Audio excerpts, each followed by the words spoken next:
grass walk here at the weekend on the farm, and you've got an average farm cover of about 900.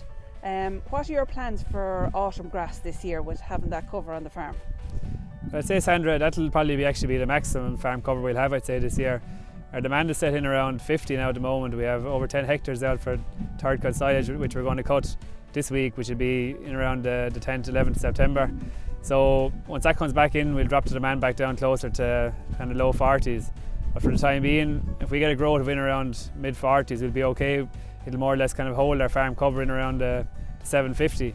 And at that, then we'll be grazing covers of no more than 2,100, 2,200. So I suppose the plan with that is not to graze covers that are too high, so the production won't be affected as much and the regrowths will be a little bit faster as well. Previously we would have built up the farm cover up to 1,000 or more, but we just felt this year we wanted to make a bit of extra silage. We didn't do any reseeding, and we just want to try and keep kind of just, I suppose, just better quality covers in front of the cows. So once we get dry weather, they should hopefully be able to utilise that, and we'll be able to stretch our grazing out into the end of November according to our grass budget.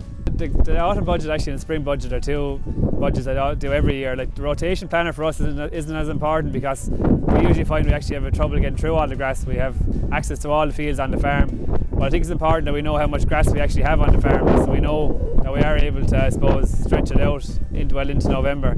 And I suppose according to our budget, I can see that we can feed only 1 kilo of meal up till the end of September, then up that to 3 kilos all the way up to November if the weather was suitable, without any need for silage.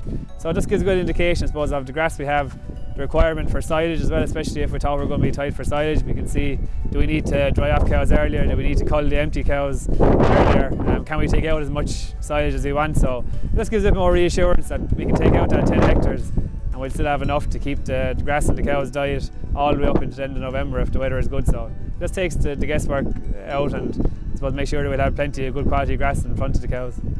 Brilliant.